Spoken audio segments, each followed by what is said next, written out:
안녕하세요. 연세 엄마생활연구원의 오수정, 전유진입니다. 나를 사랑하는 엄마. 우리 아이의 모습 그대로를 믿고 응원해주는 건강하고 행복한 엄마의 이야기. 지금 시작합니다.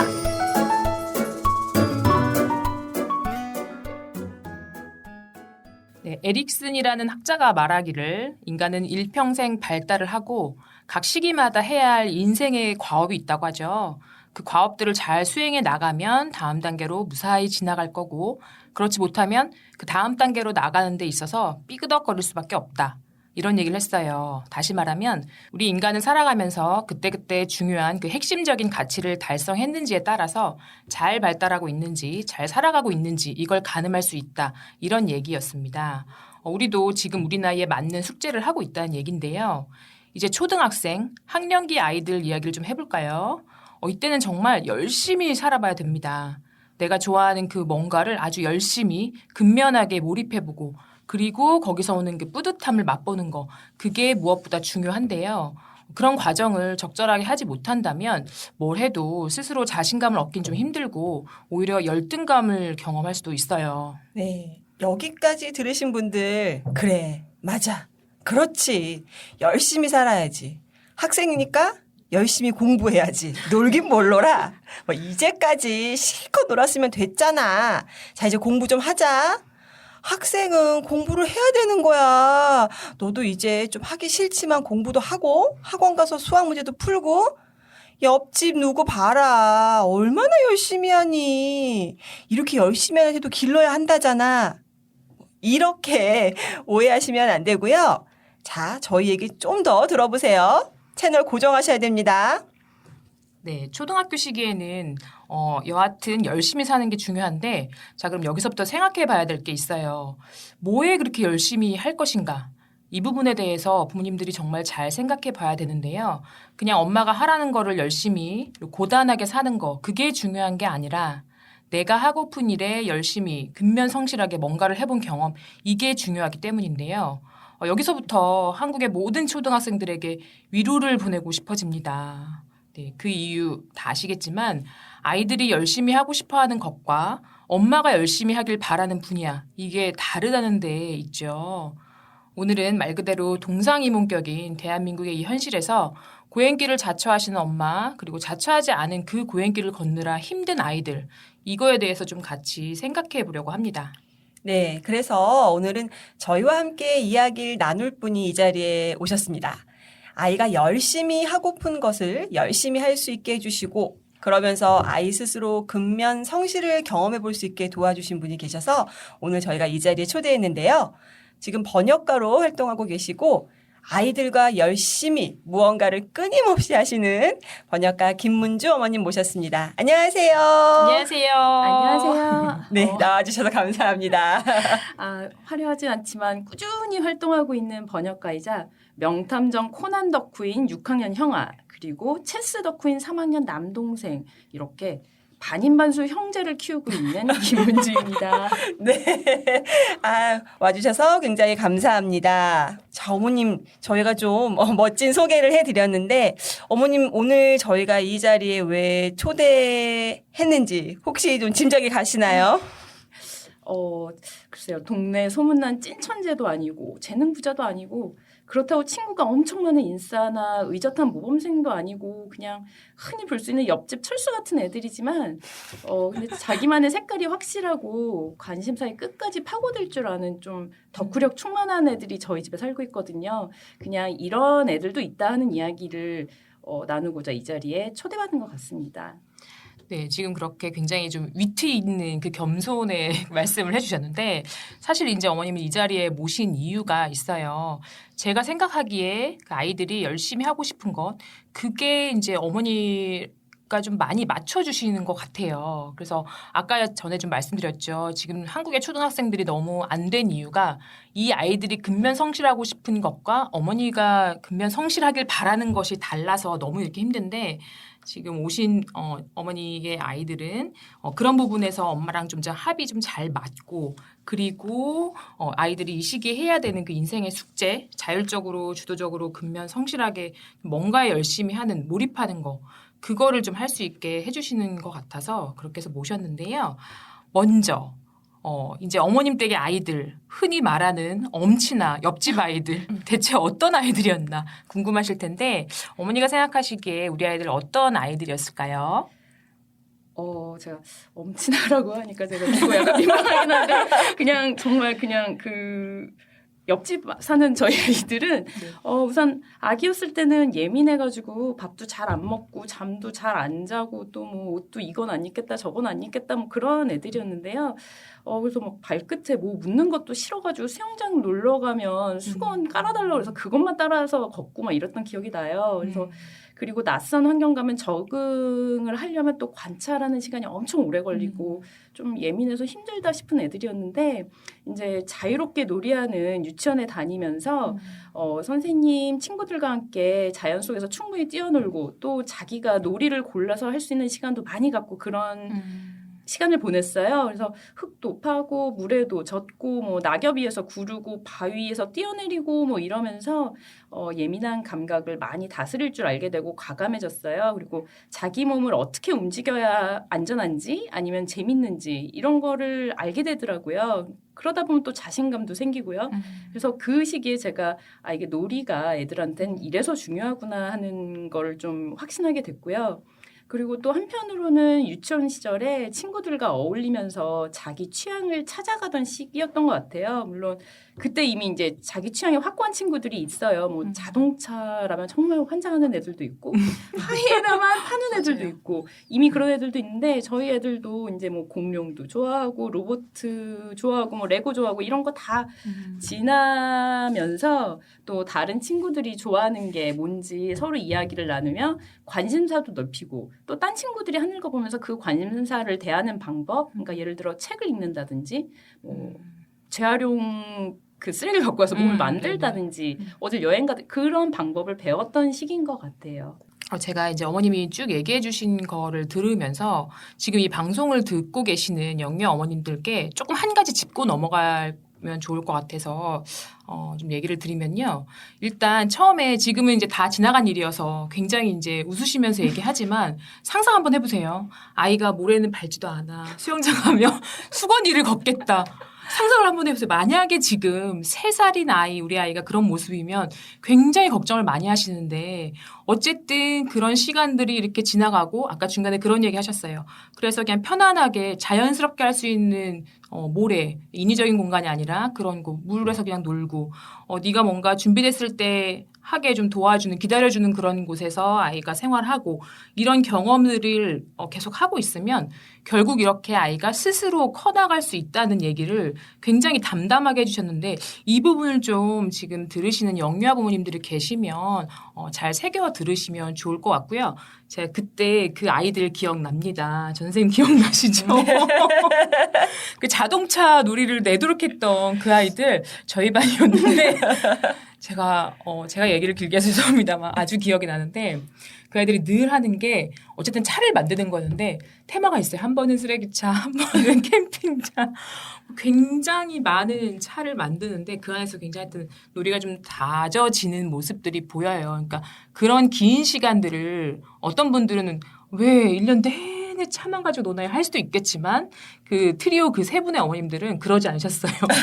아이들이 하는 거를 그건 그 아이들의 놀이기 때문에 침범하지 않고 기다려주셨던 거. 그 기억이 저 아직도 이렇게 인상적으로 남아 있어요. 네, 이제 교사인 저희들이 보면서 걱정하실 필요 없다. 너무 잘 크고 있다. 너무 잘 지내고 있다. 이제 그렇게 많이 말씀을 드렸었는데요. 벌써 그 아이들이 이제 초등학생 6학년, 3학년이라고 하니까 와, 언제들 이렇게 컸지 하면서 지금은 어떻게 커 있을까 좀 이렇게 궁금하기도 해요. 아까 이제 잠깐 소개해 주실 때 우리 큰아이는 이제 코난 덕후가 되었고 또 둘째 아이도 좋아하는 것이 있다고 했는데 지금 초등학생인 아이들 이제는 뭐에 그렇게 열심히 빠져 있는지 좀 궁금한데 소개해 주시겠어요? 네. 저는 이거를 덕후라고 부르는데 또 선생님들께서 이거를 근면 성실하다고 말씀을 해주시니까 되게 있어 보이는데요. 네, 일단 저희 첫째 아이는 코난 덕후예요. 명탐정 코난. 그래서 근데 원래 어렸을 때부터 약간 수집벽이 있어서 뭐 옛날에 파워레인저 유행할 땐 그것도 시리즈로 다 모아야 되고 레고도 한번 시작하면 시리즈로 다 모으고 뭐든지 시리즈로 모아야 하는 애였어요. 근데 그게 이제 독서에서도 마찬가지더라고요. 그래서 읽어보고 재밌는 책의 작가가 있으면 그 작가 책은 다 보고 싶어 했어요. 그래서 뭐 한때는 로알드 달이라든지 아스트리드 린드그렌 그 삐삐 네네네. 쓰신 분 책도 다 찾아서 보던 때도 있었는데 이럴 때는 글밥이 조금 많다 싶어도 자기가 좋아하는 작가가 쓴 책이니까 그냥 꾹 참고 보더라고요. 그래서 한 번은 린드그렌의 산적의 딸 로냐라는 책을 읽었는데 다 읽고 나서 저한테 마지막 몇 장이 너무 재밌었다고 이 재미를 위해서 앞부분 90%의 지루함을 참았다고 그렇게 얘기를 했던 기억이 그때가 나요. 몇 살 때였어요? 그때가 3학년 때였던 것 같아요. 네. 네, 그 다음에는 이제 뭐 해리포터 다들 많이 좋아하는 해리포터에 푹 빠져서 그 시리즈만 마르고 닳도록 본 적도 있고 그 다음에 집에 굴러다니던 제가 읽던 30년 된 기암성을 어쩌다가 주워 읽더니 그 다음엔 셜록 홈즈가 보고 싶다고 해서 읽기 시작했는데 우리나라에 있는 셜록 홈즈 책은 다 읽고 싶다면서 자기 혼자서 목표를 세웠어요. 그러더니 점점 이제 세세히 요구를 하더라고요. 어떤 무슨 단편집은 어느 출판사 걸로 사달라고 그러고 뭐 그러더니 아가사 크리스티 몇 권 읽고 나서 그런가 보다 했더니 갑자기 이제 명탐정 코난의 길로 접어들었어요. 그래서 처음엔 제가 만화책이라서 아무리 그래도 좀 선뜻 사주고 싶지가 않았는데 자기 용돈으로 먼저 사서 보기 시작하더라고요. 그래서 오직 이 코난 만화책을 사겠다는 일념으로 이제 죽어라 포상받을 일을 엄마한테 이제 용돈 받아서 만화책 사야 되니까 뭐 시험도 잘 보기도 하고 또 뭐 대회 나가서 상도 타오고 뭐 그렇게 하더라고요. 그래서 이제는 마음을 비우고 그래 네 덕질 시킬컷 해라 해서 이번 여름에 극장 가서 코난 영화만 10번 봤고요. 경시청을 봐야 된다고 해서 도쿄도 다녀오고 절판된 책도 구해주고 하고 있어요. 그래서 그러다 보니까 자연스럽게 관심사가 확장이 되더라고요. 그래서 이제 과학 수사가 궁금하다고 해서 이제 천안 순천향대학에서 주최하는 과학 수사 캠프가 있길래 거기도 다녀오고 그다음에 이제 또 화학이 또 굉장히 중요하다는 걸 알게 됐다고 그러면서 요새는 화학책도 열심히 보고 또 예전에 읽다만 아가사 크리스티도 다시 보고 있어요. 네. 사실 이게 아이의 흥미라고 해도 이제 유아기 때랑 좀 다르잖아요. 네네. 이제 유아기 때는 그래, 뭐 이것저것 다 탐색하는 거 좋아하는데 이제 초등학생 시기가 되면 나는 안 흔들리고 싶은데 이제 교육이라는 거에 들어가면 이제 엄마도 학업과 관련된 부분은 이제 지원해주고 싶지만 사실 그렇지 않은 부분은 돌려서 조금 이렇게 학업하고 연결하고 싶다는 생각이 들거든요. 네. 그러니까 뭐 저도 좀 그랬었고 지금도 그런 생각을 하고 계신 부모님들 많이 계실 텐데 어머님은 어떻게 아이의 흥미를 그렇게 좀 끝까지 지원해 주실 수 있으셨을까요? 저도 당연히 매일매일 이제 내적 갈등을 하죠. 이제 주변에 이제 요새 인터넷 카페 같은 게 너무 잘 돼 있으니까 진짜 엄친아들은 뭐 수학을 어디까지 했다 그러고 뭐 영어는 어디까지 하고 뭐 귀 펄럭일 얘기가 많이 들어서 이제 가끔 뭐 이렇게 책 보고 있고 뭐 해달라 뭐 예를 들어 극장을 또 보러 가야 되면 가끔 저도 이제 마음의 소리가 나와요. 야, 이 시간에 누구는 학원 가서 뭐 하고 있는데 이런 생각 가끔 나오긴 나오는데. 그렇죠. 네, 근데 그냥 기본적으로 저는 그냥 이미 우리 세대가 공부하던 세계랑 또 지금 우리가 살고 있는 세계가 전혀 다르잖아요. 그래서 제가 공부하던 시절에 전혀 상상하지 못할 세상을 지금 살고 있고 또 저희 아이들은 더군다나 전혀 또 상상하지 못할 세계를 살고 있는데 근데 또 이제 요즘 친구들 공부하는 거 보면 아직도 30년 전 스타일로 공부를 하는 것 같아요. 그래서 그게 맞을까라는 생각이 조금 들어서 이럴 때 어차피 저희 상상 밖의 세상을 살 애들한테 제일 중요한 거는 기본적인 이제 컨텐츠, 자기만의 컨텐츠가 아닐까라는 생각이 들고 이걸 위해서는 어디 학원 가서 공부를 할 수는 없을 것 같고 독서든 여행이든 다양한 경험이 필요하다는 생각이 약간 기본으로 갖고 있고요. 그리고 또 첫째가 그냥 이제 자기 뭐 예를 들어 명탐정 코난 이렇게 관심사 하나에만 갇혀 있는 게 아니라 다른 방향으로 확장되는 모습을 보면 이건 제가 손을 댈 수가 없는 영역이라고 느껴서 아직까지는 그러니까 중학교 가기 전이라서 지금은 아직은 좀 여유를 가지고 보고 있습니다. 네, 방금 이제 그 컨텐츠 얘기를 하셨어요. 그리고 저희가 이제 늘 드리던 말씀이었는데 20세기의 교육을 받은 우리와는 다른 21세기에 살아갈 이 아이들에게 우리가 생각하는, 우리가 짐작하는 정도의 세상을 예측하면서 아이들한테 그걸 강요하기에는 굉장히 무리수가 있죠. 그런 얘기들을 저희도 많이 했었고, 그리고 어머님들하고도 그런 얘기들 많이 나눴는데, 그럼에도 불구하고 이게 쉽게 내 생각을 바꿀 수 없는 이유는 불안이거든요. 우리도 그 시대를 살아본 게 아니기 때문에, 본 적이 없기 때문에 사실 좀 많이 불안한데, 근데 이제 방금 어머니께서 얘기하실 때 그 얘기를 하셨어요. 나중에 아이들이 살아갈 그 시기를 좀 생각해 보면 30년 전에 우리가 공부하는 식으로 공부시키는 건 맞지 않고, 그리고 그럴 때 우리도 안 살아본 그 시기이기 때문에 잘 모르겠지만 가장 중요한 게 컨텐츠다. 이런 얘기를 좀 해주셨는데요. 이 얘기 좀 더 자세하게 듣고 싶은데. 쉽게 예를 들어서 그 아이들이 이제 유튜브를 많이 보잖아요. 근데 그 유튜브를 이제 저희 이제 어른들 세상에서 생각을 했을 때, 아유 예전 같으면 저런 거 갖고 성공을 하겠어 싶은 맞아요. 그쵸. 뭐 예를 들어 뭐 곽튜브라든지 아니면은 뭐 여러 가지 여행 유튜버들만 봐도 예전 기준으로 보면은 뭐 얼굴이 정말 잘생긴 것도 아니고 그다음에 뭐 뛰어난 학벌이 있는 것도 아니고, 그런데 정말 그 컨텐츠 하나로 어떤 여행을 어떤 식으로 하겠다, 그걸만으로도 정말 아이들이 선망하는 그런 유튜버가 됐잖아요. 그러니까 아이들이 이제 앞으로 갈 거는 만들어진 유튜브를 소비를 할 게 아니라 그 안에 들어갈 내용을 만들어가는 아이가 됐을 때 성공을 할 수 있는 거라는 생각도 들고, 또 한때 코딩 학원 다 가야 된다고 그런 말이 나왔는데 챗 GPT가 나오고 나니까 맞아요. 이제 코딩은 사람이 하는 그런 기계적인 거보다 걔네가 벌써 알아서 다 하는 세계가 됐잖아요. 그러니까 그런 기술적인 거라든지 그거보다는 정말 이런 챗 GPT를 만들어야 된다는 상상을 할 수 있는 아이가 이제 그 미래를 주도해 갈 수 있는 주도권을 가지게 되지 않는가라는 생각이 들어서, 근데 제가 사실은 첫째 아이를 시간을 굉장히 소비 많이 하는 학원을 잠깐 보낸 적이 있어요. 그랬더니 얘가 그 반짝임이라고 말하기는 제가 좀 너무 그렇지만 하여튼 시간이 없으니까 책도 안 보고, 맞아요. 그다음에 자기 혼자 멍 때리면서 생각 이것저것 고민해 볼 시간도 없고 궁리해 볼 시간이 너무 없더라고요. 그래서 제가 아직은 이거는 아니다라는 생각이 들어서 그 학원을 그만둔 적이 있거든요. 그러니까 아이들이 너무 여유 없이 지내면 어른들도 마찬가지지만 뭔가 고민해보고 자기가 경험해볼 시간이 없어서 그게 문제라는 생각이 듭니다.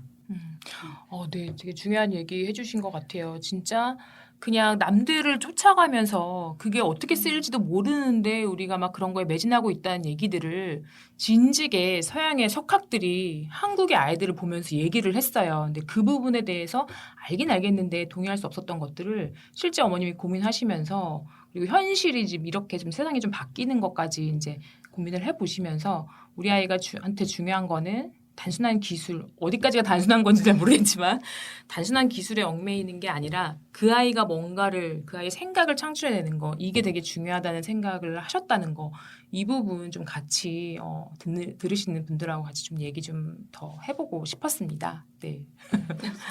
큰아이는 또 이제 그렇게 키우셨고, 그럼 이제 둘째 아이는 조금 더 또 수월하시잖아요. 큰아이 때 어느 정도 시행착오를 겪었으니, 네. 이제 둘째 아이 키우면서는 그래, 이건 별로 중요하지 않아. 너는 조금 더 놀아도 되고, 조금 더 뭐 해도 되고 해서, 또 이제 아까 아이들마다 좀 흥미가 다르다고 하셨어요. 네. 그럼 이제 둘째 또 친구는 어떤 데 흥미를 가지고 또 이렇게 뭘 열심히 탐구하고 있을까요?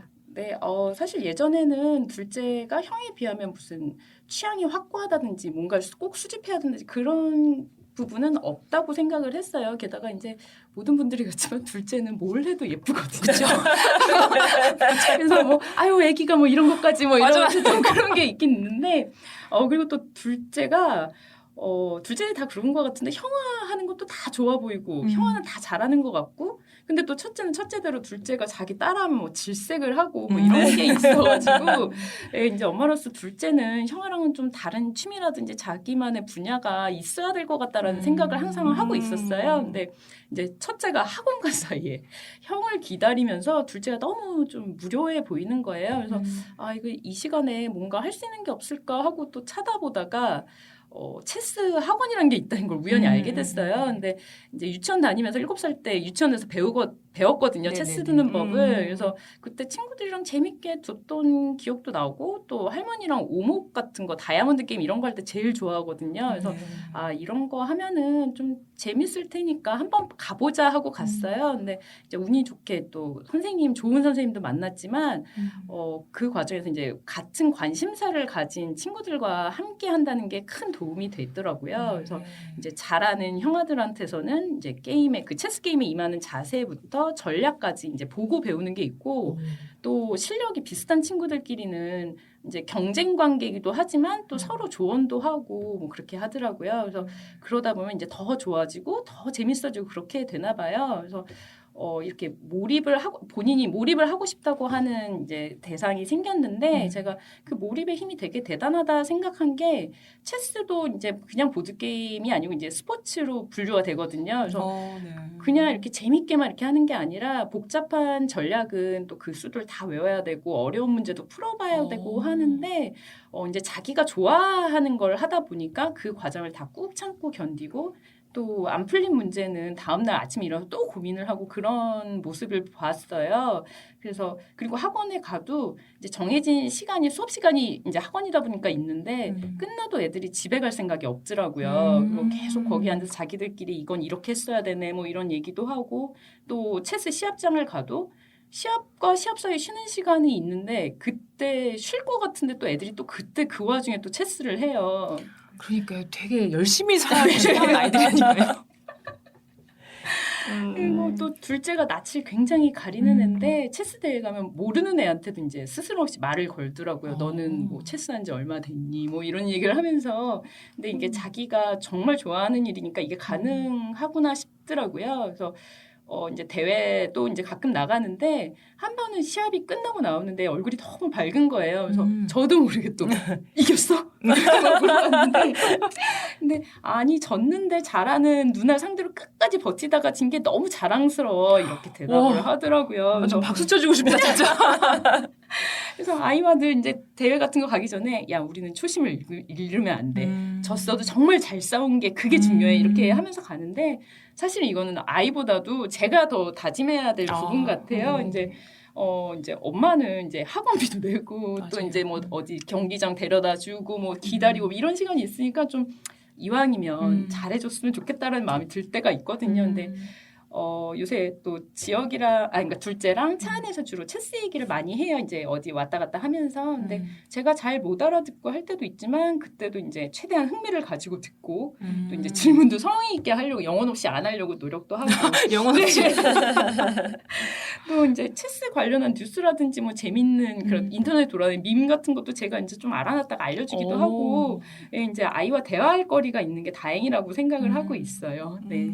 이거 되게 어려운 거잖아요. 아이가 사실은 남들 막 공부를 해야 되는데 체스를 하겠다고 해서 그래 나는 그 학원을 체스에 거기에 돈을 들이고 데려다주고 거기까지만 하셔도 참 아이의 취향을 존중해 주신다라고 생각이 드시는데 하나 더 나가서 그 아이가 열심히 하는 그것에 대해서 엄마가 같이 공감해주고 거기에 대화할 거리를 찾으려고 애쓰셨다는 거 정말 오늘 게스트 잘 모셨다는 생각이 계속 듭니다. 그래서 이렇게 마지막 말씀으로 어쨌든 엄마로서 조용히 해줄 수 있는 일을 하시려고 한다는 게 좀 마음에 와닿는 것 같아요. 그러니까 사실 저희도 이제 이렇게 아이가 뭔가 몰입하면 능숙해져서 잘하게 되고 근데 그 아이가 시합까지 나가겠다 그러면 이제 은근슬쩍 뭐가 올라오죠. 가서 좀 상이라도 맞고 그러면 이제 뭐 이렇게 찍어서 좀 올려주고도 싶고 그래서 사실은 그렇게 살짝씩 부모의 욕심을 더하다 보면 이게 어느 순간 아이가 이제 그 엄마 마음을 잃고 흥미를 잃게 되기도 쉬운데 이제 이 부분을 조금 우리 부모님들이 잘 기억하시면 좋을 것 같아요. 아이의 흥미로 시작이 됐는데 그게 혹시 내 욕심이 더해져서 지금 우리 아이의 흥미를 떨어뜨리고 있지는 않은가. 물론 좋은 의도로 시작하셨겠지만 지금 우리 어머님 말씀하신 것처럼 조용히 해줄 수 있는 일 찾으시는 게 훨씬 더 중요하다는 말씀 드리고 싶습니다. 그리고 또 제가 이제 이야기를 전에 듣다 보니까 저희가 이전에도 한번 말씀드렸었는데 저희가 아이들 방학 활동 이야기하면서 아이들이 좀 계획해서 뭐 체험학습이든 여행이든 한번 해보게 해주세요. 그랬는데 에이 그게 가능하겠어? 라는 이제 주변 반응도 좀 있으셨어요. 근데 직접 하고 계시잖아요. 그래서 뭐 아주 거창한 이런 건 아니더라도 아이가 여행을 계획한다는 것 자체가 굉장히 신선한 발상인 것 같거든요. 이건 어떻게 시작하시게 되신 거예요? 그러니까 원래 여행을 좀 좋아해가지고 저 자체도 그래서 아이들과 여행을 자주 다니는 편인데 저학년 때는 물론 여행지는 제가 정하긴 했지만 그 안에서 이제 아이들이 관심 있는 테마에 맞는 장소들을 좀 직접 골라보게 했어요. 이렇게 가이드북을 준다든지 아니면 인터넷을 찾아보게 한다든지 그리고 이제 첫째의 취향이 고학년이 되면서 정말 확실해졌거든요. 그래서 아이들과 상의해서 장소를 정하는데 그래서 뭐 올해 초에는 셜록 홈즈랑 해리포터에 첫째가 너무 빠져 있어서 그때는 런던에 갔었고 또 올 여름에 이제 또 명탐정 코난 때문에 도쿄도 다녀오고 했는데 아이에게 한번 그냥 계획을 세워보라고 했어요. 그랬더니 자기 이름을 붙여서 지완 투어 뭐 이렇게 해가지고 생각보다 굉장히 디테일하고 자기 관심사에 맞는 장소를 잘 찾더라고요. 어른이 짜는 것보다. 그래서 뭐 예를 들어 뭐 아침 9시 36분부터 45분까지는 영국의 정치를 느끼며 워털루 브릿지를 걷는다. 뭐 이런 식으로 지원 투어 가보고 싶더라고요. 네, 그래서 근데 보니까 계획이 너무 빡빡해요. 막 1분 단위로 막 정해놨더라고요. 그래서 아니 어른이 보기에는 이거 좀 힘들 것 같은데라는 생각이 들긴 드는데 일단 그냥 맡겨놨어요. 왜냐면 하루만 자기가 좀 고생을 해보면 다음엔 이런저런 점을 보완해야겠다는 생각을 좀 스스로 깨달을 것 같아서요. 그래서 계획을 맡길 땐 일단은 가성비의 마음을 버렸어요. 그러니까 네, 가면은 이제 저희 뭐 14시간 비행기 타고 갔는데 막 이것도 봐야 되고 저것도 봐야 되고 이런 생각이 저도 들거든요. 근데 네. 하루에 그냥 딱 한 곳만 가자. 혹시 못 보면 다음에 또 오지 뭐 이런 마음으로 좀 마음을 내려놨고요. 그래야지 또 이제 애들도 피곤하지 않고 또 여행 가서 소소한 순간들 있잖아요. 뭐 그냥 카페에 멍 때리고 앉아 있다든지 아니면은 공원에서 뭐 자전거를 타거나 오리배를 타거나 이런 건 이제 명승지 꼭 가야 된다고 생각을 하면 좀 급해져서 못 가거든요. 반성하네요. 이때 되게 찍는 투어 하셔야 되나? 근데 제가 인프피예요. 피해가지고. 저도 피해요. 내 완전 제이여가지고. 아니 가야지. 저는 기본적으로 언제 다시 와? 뭐다. 그래서 제가 어머님 얘기를 들으면서 지금 계속 생각해 보는데 사실 저희가 지난 여름에 잠깐 아이들하고 이제 저희 아이들 이제 중딩이니까 여행을 이제 뭐 여행이라기보다는 이제 아빠 일하고 해서 같이 갔다 왔는데 저는 이제 이번에 여행 가서 완전 스트레스를 받았거든요. 다 싫다는 거예요. 동물원도 싫어. 우리나라에도 있잖아. 수족관도 싫어. 우리나라에 있잖아. 다 있다. 자기네들은 호텔에만 있겠다는 거예요. 이제 그러면 이제 마음이 올라오죠. 그쵸. 마음의 소리가. 네. 비행기 값이 얼마고 호텔비가 얼마인데 이럴 거면 뭐 하려고 여기 왔어. 이제 매번 하는 이번 여행이 마지막이야. 이번 여행이 마지막이야 하는데 이제 또 그러면서도 또 그래서 다음에 또 어딜 가야 되지 않을까. 저는 굉장히 여행을 그러니까 좋은 의도로 경험시켜주겠어라 좋은 의도로 하는데 제가 굉장히 스트레스를 받으면서 주변을 힘들게 하면서 여행을 하고 있는데 저희 아이들이 이 방송을 들으면 각자 자기네 테마가 있는 여행을 만들어야 되는데 왠지 호텔에서 쭉 있을 것 같은 근데 제가 그거를 믿고 밀어줄 수 있을지 엄마가 변하는 게 굉장히 중요한 것 같아요. 네, 그 부분이 제가 이제 사실은 그 지완 투어 그 여행기를 인스타에서 봤어요. 보면서 되게 제가 괜히 더 두근두근 하더라고요. 왜 두근두근 했냐면 저도 너무 거기 가고 싶고 그리고 저희 아이가 이제 해리포터를 되게 재밌게 읽는 아이인데 코로나 터지기 전에 그 빅벤이 공사를 한다더라. 이거 끝나면 꼭 가자. 막 그랬는데 여전히 이제 공사는 끝났다는데 못 가고 있어요. 그러면서 생각이 든 게 저는 이제 여행 다닐 때 막 부지런히 걷고 막 이랬었는데 큰 아이는 할 것 같아요. 근데 이 작은 아이 작아봤자 중학교 1학년인데 데려가려니 굉장히 걸음이 느리거든요. 왜 빨리 가야 돼? 하고 마치 막 싸운 사람도 아닌데 저만큼 따로 걷고 그래서 작은 아이한테 너 이렇게 가면 미아돼. 국제 미아돼라던가 아니면은 내가 막 한국에서 하는 것처럼 퇴근하고 그러면 엄마 잡혀갈지도 몰라 막 이런 얘기를 하면서 어떻게 어쨌든 초등학생 아이 둘이었는데 그 아이들을 데리고 이렇게 가녀린 최고의 어머니께서 가셨나고 제가 DM으로 막 여쭤본 적이 있어요. 그렇게 아이들이 자기를 좀 조절하면서 어쨌든 여행을 하게 되기까지 어머님이 뭔가 그 아이들한테 책임이라는 거를 네가 뭘 하고 싶은 걸 하려면 그래도 책임이라는 게 있어야 된다. 이런 거를 여행 측면에서도 하셨을 것 같아요. 어떻게 준비를 전 이제라도 좀 하면 될까요? 일단은 그냥 제 짧은 경험이지만 네네. 그 여행지라든지 교훈을 어른의 눈으로 정하지 않는 게 제일 중요한 거고 또 예. 만화든 소설이든 아니면 그게 과학이든 간에 자기 관심사에 관한 큰 테마가 있어야 될 것 같다는 생각이 들었어요. 그래야지 아이들 기억에도 남고 또 자기들이 정한 거니까 좀 너무 힘들어도 이렇게 불만을 그렇게까지 풀어내지 않더라고요. 왜냐면 자기가 선택한 거거든요. 네. 그러니까 제일 중요한 거는 일단은 꺾이지 않는 마음. 어쨌든 간다는 꺾이지 않는 마음. 그러니까 여기서 엄마의 꺾이지 않는 마음이 아니라 아이가 정한 거를 그렇죠. 어쨌든 따라준다는 예, 그 마음. 그 마음이죠. 그쵸? 예, 그 마음과 그다음에 꺾이는 마음. 그래. 네, 꺾이는 이미 마음. 네. 정해진 맞아요. 곳이 있긴 있는데 아이들이 여기서부터 더 진상을 떨기 전에 이거는 그러니까 제가 앞서도 그냥 가성비의 마음을 버려야 된다고 말씀을 드렸는데 그걸 생각하지 않으면 아이들한테 맡겨놓을 수 있고 아이들도 또 이제 그만큼 엄마가 그래도 뭔가를 우리를 위해서 맞춰준 게 있다는 걸 알긴 알기 때문에 또 자기들 나름에서는 또 최선을 다하고 그런 게 조금 있는 것 같아요. 결국 이 대목도 부모 자녀 관계네요. 그렇죠. 또 뼈저린 그 교훈을 한번 생각하고 지나가야 될 것 같아요. 네. 짐 같은 경우도 저는 일단 아이들한테 요새는 맡기고 있어요. 그래서 예전에 어렸을 때는 이제 비행기 안에 뭐 비행기라든지 자동차 안에 타고 다니는 이제 휴대용 짐만 자기들한테 싸게 맡겨놨는데 그랬더니 한 번은 비행기 메고 타는 배낭에 아령을 챙겼더라고요. 그래서 아령이요.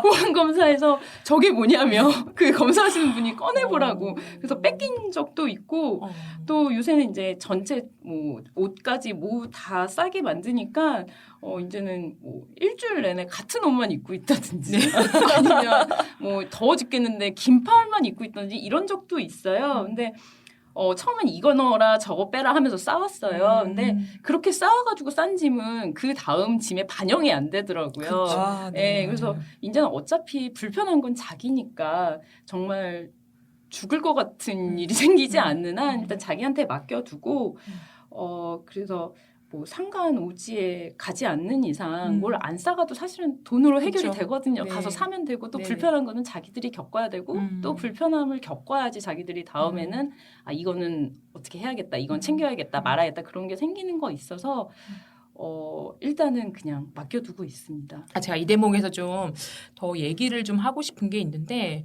사실 이제까지의 그 어머님이 하신 얘기를 들어보면 굉장히 아이를 존중하면서도 또 뭔가가 아이들한테 이것만은 해야겠다 하는 게 굉장히 있으세요. 그런데 그중에 또 하나 제가 그 아이들의 지완 투어 여행기를 정말 재밌게 봤는데 제가 진짜 인상적이다라고 생각했던 거는 그 짐 싸고 책임지고 경험하는 거 겪는 거 그거 말고 또 하나 그 에피소드 있었잖아요. 지환이가 큰아이가 자기의 용돈을 다 써가지고 동생한테 빌려야 되나 말아야 되나 하고 굉장히 쩔쩔매는 그 장면을 그대로 이제 인스타에 올리셨어요. 제가 그거 보면서 와 진짜 대단한 어머니시다라는 생각을 했거든요. 이런 과정이 있어요. 어쨌든 그 다음에 아이들이 그 여행기에 경험이 쌓이는 게 있을 텐데 그런 그 강단 있는 엄마의 얘기도 좀 해주시겠어요? 네.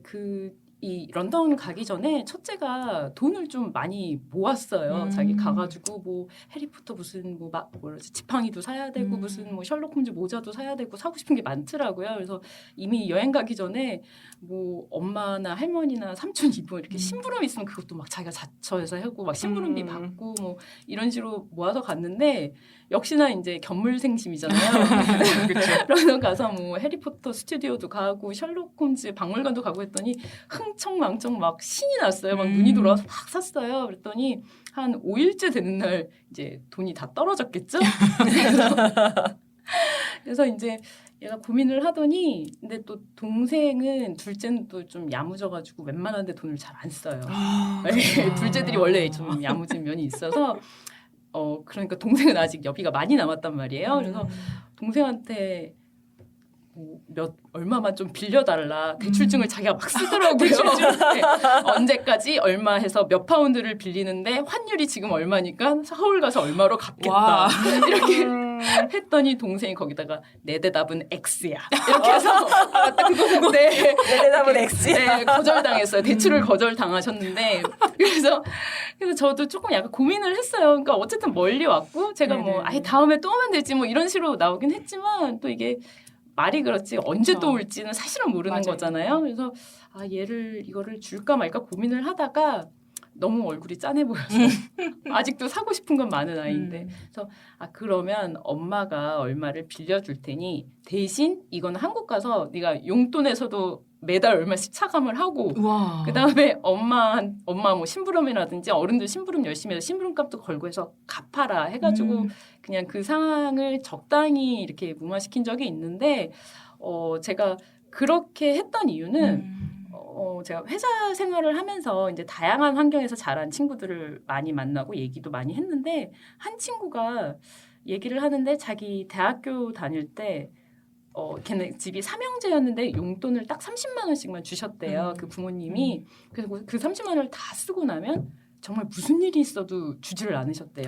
그러니까 뭐 그렇게 되면 이제 학교를 걸어 다녀야 될 판인 거예요. 차비가 없어서. 그래서 자기가 그거를 이제 30만 원을 아껴 쓰면서 이제 부족하면 이제 어떻게 해서든 생활비 벌려고 아르바이트도 하고 그다음에 뭐 친구들한테 가끔은 좀 빌붙고 뭐 빌리기도 하고 이런 식으로 하면서 자기가 생활력이 되게 강해졌다고 그런 식으로 얘기를 하더라고요. 근데 제가 그게 되게 인상이 깊어서 아이들이 크면서 물론 엄마의 마음은 좀 사실은 다 해주고 싶긴 해요. 그쵸. 이제 고생 안 했으면 좋겠고 맞아요. 그런 마음이 들긴 드는데 엄마가 끝까지 같이 살아줄 수는 없잖아요. 그래서 네. 자기만의 좀 생활력 같은 것, 뭐 친구들한테 아쉬운 소리도 할 줄 알아야 되고 아니면은 뭐 이렇게 뭐 몸을 써서라도 돈을 벌 줄도 알아야 되고 그런 게 조금 필요하다고 생각을 해서 근데 지금은 이제 아직은 어리니까 뭐 어떻게 그런 다른 방법이 다양할 수 없으니까 제가 뭐 빌려도 주고 그렇게 하긴 하지만 그렇게 해야겠다는 생각을 한 계기가 됐습니다.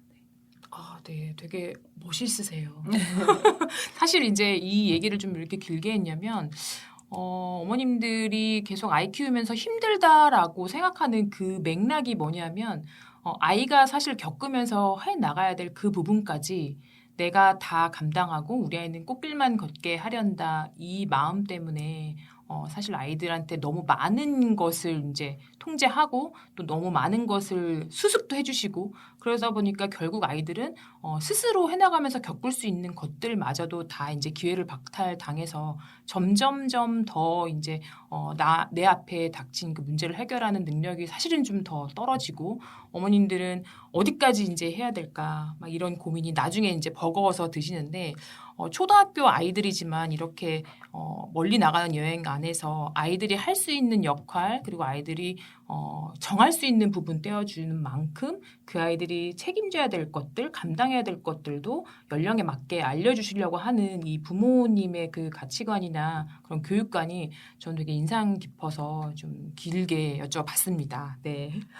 네, 뭐 저희가 벌써 뿌듯해요. 저희가 그 친구의 이제 어린 시절을 봤었던 선생님들로서 이제 뿌듯한 면이 있는데, 근데 또 이제 이 친구들도 이제 초등이 끝나가고 이제 중학생 공포의 이제 질풍노도의 시기로 들어가게 되는데, 사실 이 친구 이제 저희가 기억하기로는 자기 주장도 굉장히 있는 친구고 그렇지만 막 또 누구 휘어잡거나 그렇지는 않고 자기 주장을 분명히 갖고 있는데 그걸 이렇게 은근하게 난 이렇게 할 거야 뭐 좀 이렇게 했던 친구였던 걸로 기억이 돼서 이제 사춘기가 되면 자기 주장이 더 확고해질 거고 이제 그러면 뭐 어머님은 이제 아까 말씀하셨듯이 이제 남자아이들이다 보니까 분명히 이 아이들의 사춘기를 이제 기대하시는 것도 있으실 거고 이만큼 자기 역할들 잘해줬던 친구기 때문에 기대하는 것도 있으실 거고 또 걱정되시는 것도 있으실 것 같아요. 이제 이 아이들의 사춘기에 대해서는 이제 어떻게 좀 마음의 준비를 하고 계세요?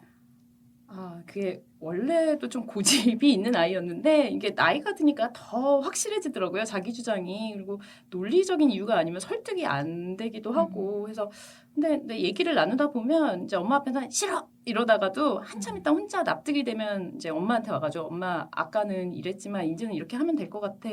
뭐 이런 얘기를 해요. 근데 사실 저도 그걸 알면서도 앞에서는 당장 뭔가 이렇게 바꾸고 싶고 제 얘기를 하고 싶어서 좀 가끔 싸울 때도 있어요. 그러고 나서 이제 또 자는 얼굴을 보며 반성을 하고 또 이러는데, 그래서 한 번은 이제 전날 자기 학교 숙제를 안 하고 그냥 잤더라고요. 그러고서는 다음날 아침 일찍 학교에 가서 이제 아침만 이제 체육 시간이 있는데 그 체육 수업을 하러 아침 7시에 가겠다는 거예요. 그래서 너 어저께 숙제도 안 하고 잤는데 너 그거는 못 간다. 그랬더니 학교에 가서 하겠대요, 숙제를. 그래서 근데 또 그 순간 이제 엄마 자존심상 그건 안 된다. 집 밖으로 숙제를 하기 전엔 집 밖으로 못 나간다. 뭐 이렇게 해가지고 막 싸운 적이 있거든요. 너 그러면은 나는 이제 아이 학교까지 3km 정도 돼서 저희가 아침마다 그냥 자동차로 데려다 주는데 못 데려다 준다 그랬더니 그럼 자기 걸어가면 된다고 하면서 나가더라고요. 걸어서. 그래서 중간에 돌아오지 않을까? 뭐 기다렸는데 돌아오지를 않아가지고 나중에 이제 슬쩍 쫓아가 봤더니 정말 묵묵히 남산길을 따라서 걸어가더라고요. 네. 그런데 이제 일단 그 일을 겪고 나니까 엄마 입장에서는 쟤는 진짜 한다면 하는 놈이니까 이제 엄마가 아무 말이나 야 그럼 뭐 집 나가라든지 그럼 혼자서 가라든지 이런 말을 하면 안 되겠다라고 저 혼자 이제 선을 정하는 계기가 됐고 또 아이 입장에서는 그날 갔다 오면서 엄마 오늘 나 너무 힘들었어 그러더라고요. 그 3km를 걸어갔더니 발에 물집도 생기고 자기 너무 힘들었대요. 그래서 앞으로는 해야 할 일은 다 하고서는 그래도 가야 될 것 같다 그렇게 얘기를 하더라고요. 그래서 이제 사춘기가 앞이잖아요. 이제 가끔 네네. 보면은 제가 예전에 그 귀염둥이가 아니구나. 가끔은 제가 악령이 들렸나? 막 약간 이럴 때도 있는데 이제 더 이상 예전에 귀염둥이가 아닌 이제 새로운 아들과 서로 이제 지켜야 될 선을 이제 조금씩 조율해 가면서 이런 식으로 이제 점점 독립하게 되겠구나라는 생각을 하고 있어요. 그래서 제가 지금 계속 어머님 얘기를 들으면서 저 스스로 반성이 되는 건 어쨌든 어머님은 아이가 무언가를 선택했었을 때 그거에 책임을 지게 하고 이제 그걸 통해서 오는 결과를 아이가 이제 느끼게 해주시는데 저는 지금 이 아이 등굣길 보면서도 그냥 쫓아가다 봤으면 분명히 저는 문을 내리고 야 타 힘들지 막 이러면서 이제 태워가면서 아마 잔소리를 했겠죠. 그러게 숙제하고 자라 그랬잖아. 얼마나 힘드냐 그러면 이제 아이는 내가 가겠다는데 왜 엄마는 중간에 와서 나를 가는 내내 힘들게 하고 결국 이제 그렇게 되면 그 아이는 전혀 느끼는 게 없었겠죠. 그냥 엄마 때문에 괜히 화가 나는 하루의 시작이었을 거고 그래 그러니까 내가 미리미리 준비하는 게 필요하다는 걸 전혀 느끼지 못하고 끝났을 거예요. 근데 이제 어쨌든 어머님은 이제 그렇게 끝까지 해주실 수 있기 때문에 아이도 이제 엄마가 하는 말이 정말 그냥 빈말은 아니야. 우리 엄마 정말 책임지는 말을 해주는 거고, 그러니까 나도 책임을 다해야 될 것 같아면서 결국에 이런 것들이 서로 좋은 이렇게 유대관계를 맺게 하는 길이 아닌가. 이게 왜 엄마랑 딸은 점점점 유대관계가 깊어져도 아들하고 엄마는 좀 어느 순간 멀어질 수밖에 없는 게 있잖아요. 그런데도 이렇게 고학년인데도 엄마한테 와서 그렇게 자기 얘기를 털어놓고 할 수 있는 거는 이제 이렇게 좀 선을 잘 지켜주시고 그런 모습을 보여주셨기 때문이 아닌가 싶습니다. 네, 그래서 이 모든 과정을 통해 아까도 이제 얘기를 잠깐 했지만 고학년이 되어도 아이들하고 유대감을 잘 유지하고 있는 거 이게 가장 중요하다는 생각이 들어요. 부모가 부모로서의 어떤 가치관을 아이들한테 전달해 줄 수 있고 아이도 본인의 어떤 주장을 얘기하면서 부모님의 어떤 가치관을 같이 잘 받아들일 수 있고 이렇게 되기까지는 부모님과의 그 유대관계 그리고 아이를 존중해 주는 거 그런 게 굉장히 중요하다는 생각이 드는데 지금 이 방송을 듣고 있는 영유아 부모님 그리고 초등 저학년 부모님들께 혹시 더 해주고 싶은 얘기가 있으시면 좀 더 부탁드려도 될까요? 네. 지금 초등학교 6학년 첫째보다 큰 이제 중고딩 키우시는 어머님들이 꼭 얘기하시더라고요. 오늘이 제일 예쁠 때다. 이렇게 얘기하시는데 저도 이제 막 어린 애기들 유치원 다니는 친구들 보면은 제일 예쁠 때다, 제일 예쁠 때다 이러는데 진짜 지금 얼굴 많이 봐주시고 많이 놀아주시고 여행도 많이 다니시면 좋겠어요. 진짜 애들 금방 크고 달라지더라고요.